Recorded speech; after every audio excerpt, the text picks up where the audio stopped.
एक छोटी सी बस्ती में दो बहनें रहती थीं। बड़ी का नाम सीमा था, जो बहुत दयालु और संस्कारी थी, जबकि दूसरी का नाम रीना था, जो बिल्कुल उलट थी, चतुर और चालाक। रीना, आज स्कूल के बाद मैं माँ के लिए मिठाई बनाने का सोच रही हूँ। मुझे मत घसीटो अपने संस्कारी प्लान्स में। मैं तो अपने दोस्तों के साथ खेलने जा रही हूँ। एक दिन जब दोनों स्कूल गई हुई थीं, उनके घर की छत गिर गई और उनके माता पिता की मृत्यु हो गई। जब उन्हें इस बात का पता चला तो दोनों बहुत रोईं। अब हम क्या करेंगे? हाँ, अब हम क्या करेंगे? हम तो इस दुनिया में अकेले रह गए हैं। दोनों अनाथ हो गई थी और सड़क पर भीख मांगकर जीने लगी। जो मिलता वो खा लेती थी। एक दिन सीमा ने निर्णय लिया, रीना, मुझे लगता है हमें कोई काम ढूंढ लेना चाहिए। हमें किसी के घर काम करने के लिए जाना चाहिए ना। मुझसे नहीं होती मेहनत, तुम काम करना, मैं तो बस आराम करूंगी। सीमा एक बड़े से घर में जाती है। एक बूढ़ी औरत बाहर निकलती है। क्या बात है बेटा? सीमा सारी बात उन्हें बता देती है। वो बूढ़ी औरत बहुत दयालु थी।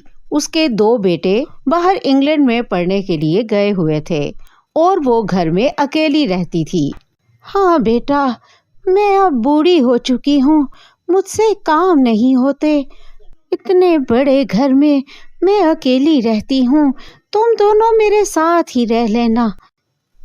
आपका बहुत बहुत धन्यवाद। सीमा खुश हो जाती है। बूढ़ी औरत उनके काम बांट कर देने लगी। सीमा सफाई और रसोई का काम करती थी, जबकि रीना सिर्फ आराम करती थी। रीना बेटा, तुम्हें भी काम करना चाहिए। सीमा अकेली सब कुछ नहीं कर सकती बेटा। लेकिन रीना कोई काम नहीं करती थी।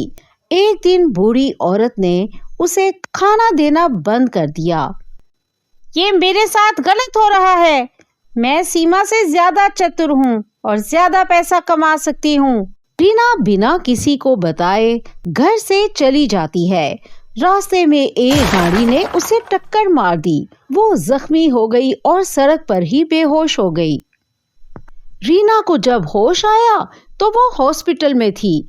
उसके पास सीमा और वही बूढ़ी औरत खड़ी थी। रीना, तुम ठीक हो? इस एक्सीडेंट की वजह से रीना की आवाज चली गई है। अब वो कभी नहीं बोल पाएगी। रीना ने अपनी बहन की तरफ देखा और आंसू बहाने लगी। इशारों में कहने लगी कि मुझे माफ कर दो।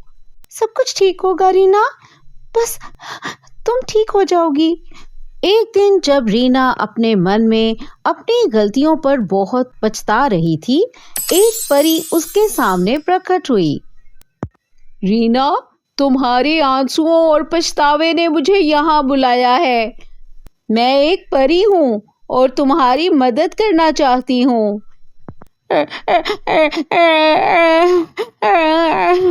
परी ने अपनी जादुई छड़ी घुमाई और कहा, तुम्हारी आवाज वापस आ जाए, ये मेरा वरदान है। लेकिन ध्यान रखना, अपनी जिंदगी सुधार कर अपनी बहन के साथ मिलकर चलना। रीना की आवाज वापस आ गई।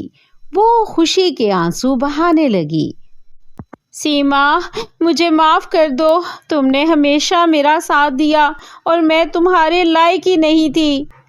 रीना, तो मेरी बहन है, तो ठीक हो गई। देखना, अब सब कुछ ठीक हो जाएगा। इसी तरह समय बीता गया। दोनों दिल लगाकर काम करती थीं और पढ़ाई भी करती थीं। बूढ़ी औरत ने दोनों बहनों की शादी अपने बेटों रवि और अर्जुन से करवा दी, जो इंग्लैंड से पढ़कर आए थे। शादी के बाद रीना और ज्यादा बदल गई थी और सीमा की तरह दयालु बन गई। आपका बहुत बहुत धन्यवाद।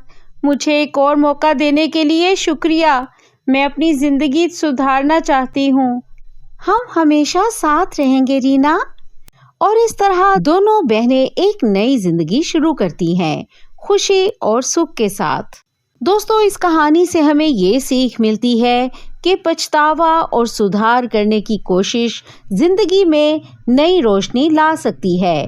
प्यार और माफी के बल पर हर मुसीबत का समाधान हो सकता है। हमें अपने गलतियों से सीखना चाहिए और दूसरों की मदद करनी चाहिए।